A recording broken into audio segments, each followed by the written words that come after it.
अच्छा, आज हमारी वीडियो का टॉपिक है कि यूएस में आसान तरीके से एंट्री हासिल करना।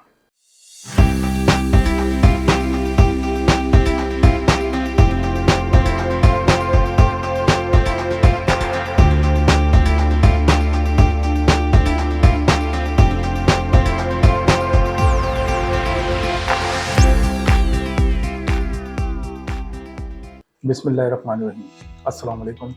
I am Shahriyar from Gulf Star Consulting Travel and Tourism Services. We are located at Karachi, Pakistan. उम्मीद करता हूँ आप खैरियत से होंगे। अच्छा, आज हमारी वीडियो का टॉपिक है कि यूएस में आसान तरीके से एंट्री हासिल करना। तो बहुत सारे हमारे क्लाइंट हैं, उनके ये बहुत सारे सवालात थे इस हवाले से कि किस तरीके से जो है वो आसानी से एंट्री हासिल की जा सकती है, और ख़ास तौर पे वो लोग जो फर्स्ट टाइम जा रहे हैं यूएस। तो उस हवाले से बहुत सारे हमारे पास क्वेश्चन जमा हो गए थे, तो हमने कहा एक कंटेंट आपको दें। हमारे बहुत सारे क्लाइंट की ये सवाल था, तो इस हवाले से एक बहुत अहम मालूमात आप लोगों के साथ शेयर करनी है। तो इसमें हम अपनी वीडियो का बाकायदा आगाज़ करते हैं। इसमें आपको बहुत सारी चीज़ों का ख्याल रखना है।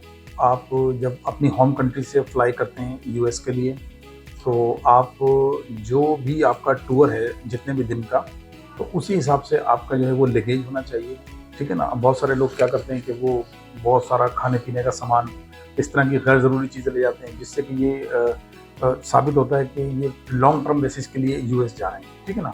तो ये गलती आपने बिल्कुल नहीं करनी है।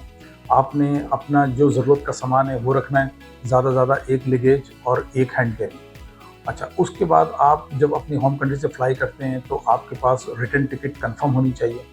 दूसरी चीज़, आपके पास शो मनी होनी चाहिए, कुछ कैश आपके पास होना चाहिए, और कुछ आपके पास डेबिट क्रेडिट कार्ड अवेलेबल होना चाहिए। और उसके अलावा जब आप अमेरिका में जहाँ पर स्टे करेंगे तो उस होटल की कंफर्म बुकिंग होनी चाहिए।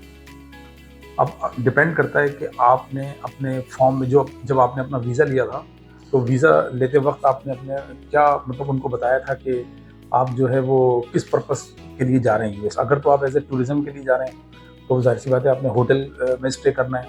अगर आप अपने किसी रिलेटिव से मिलने जा रहे हैं तो फिर आपके पास उनका एड्रेस और टेलीफोन नंबर, ये चीज़ें आपके पास होनी चाहिए, ठीक है ना। वो डिपेंड करता है कि आपने किस ग्राउंड से ऊपर वीज़ा अपना हासिल किया है। जब आप अपनी होम कंट्री से फ्लाई करते हैं और फ्लाई करके बहुत सम टाइम ये भी होता है कि नॉर्मली ज़्यादातर यही होता है कि ट्रांजिट होता है बीच में।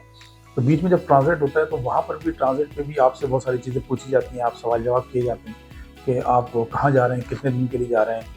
और अच्छा, यहाँ थोड़ा-सा मैं आपको अपडेट करूँ कि लोग जो है ना वो ये कहते हैं कि यार सवाल जवाब से लोग परेशान होते हैं, ख़ास तौर पे जो फर्स्ट टाइम ट्रैवल कर रहे होते हैं। तो परेशान होने की ज़रूरत नहीं है, लेकिन लोग पैनिक हो जाते हैं कि यार हमसे सवाल जवाब होंगे, क्या सवाल होंगे, क्या जवाब होंगे। वो देखें, आपके घर पे भी अगर कोई दस्तक देगा, अगर कोई अननोन पर्सन आपके घर पे आता है, वो दस्तक देता है, तो ज़ाहिर-सी बात है आप भी उससे पूछते हैं कि कौन है, कहाँ से आए हैं, क्या नाम है आपका, ठीक है ना।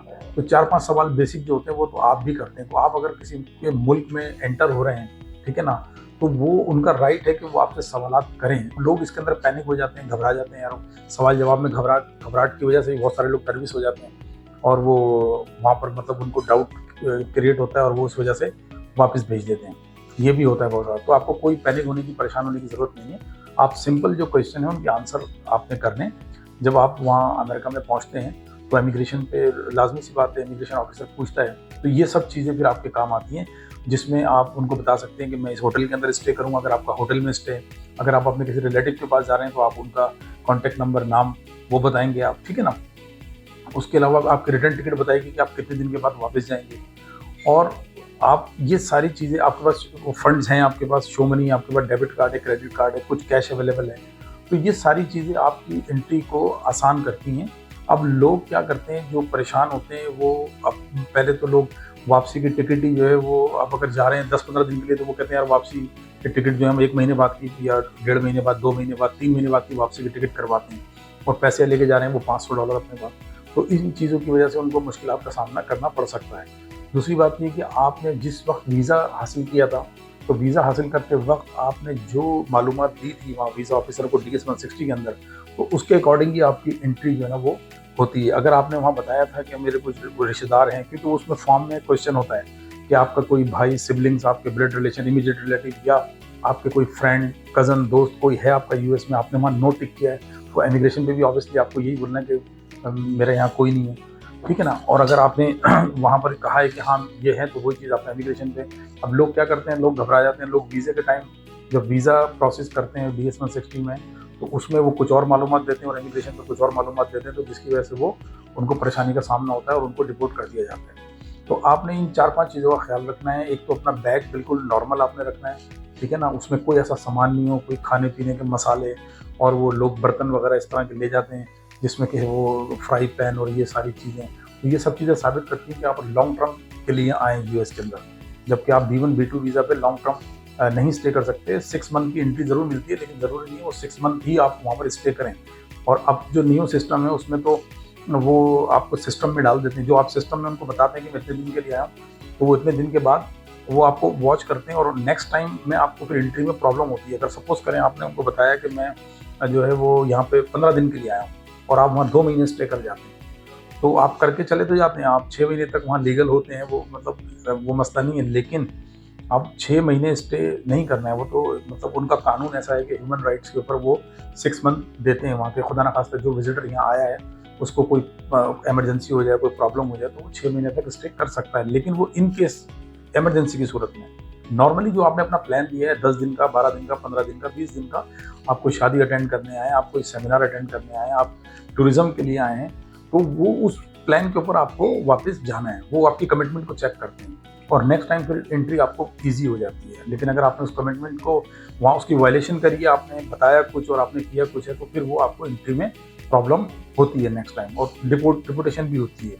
यही वजह होती है। तो आप अपनी एंट्री को आसान बनाने के लिए इन चीज़ों का ख्याल रखें, और ये अपने जो तमाम चीज़ें मैंने आपको बताई हैं, ईजी होके, बिल्कुल नॉर्मल होके, कोई परेशानी की ज़रूरत नहीं है, ठीक है ना। आपके पास फंड्स होने चाहिए, रिटर्न टिकट कंफर्म होनी चाहिए, आपके पास आपका जो है बैग नॉर्मल होना चाहिए, जितने दिन का आपका स्टे उसके बाद, और कोई ऐसी फालतू चीज़ नहीं, ठीक है ना। और अगर आपने नॉर्मली, बहुत सारे लोग होते हैं वो कहते हैं मेरा कोई रिश्तेदार नहीं है, जब उनका मोबाइल इमिग्रेशन पे चेक होता है तो उसके अंदर उनकी पूरी कन्वर्सेशन सामने आ जाएगी। कोई भी झूठ ऐसा पकड़ा गया आपका, जो आपने वीज़ा लेते वक्त कुछ और कहा था और अब एंट्री के टाइम पे आप कुछ और कह रहे हैं, वो चीज़ें अगर क्रॉस मिसमैच हो रही हैं तो वो आपको डिपोर्ट कर देते हैं। तो आपने इन चीज़ों का ख्याल रखना है और वही चीज़ें मालूमात देनी है जो आपने वीज़े के वक्त मालूमात दी थी, वही मालूमात आपने इमिग्रेशन पे देनी है।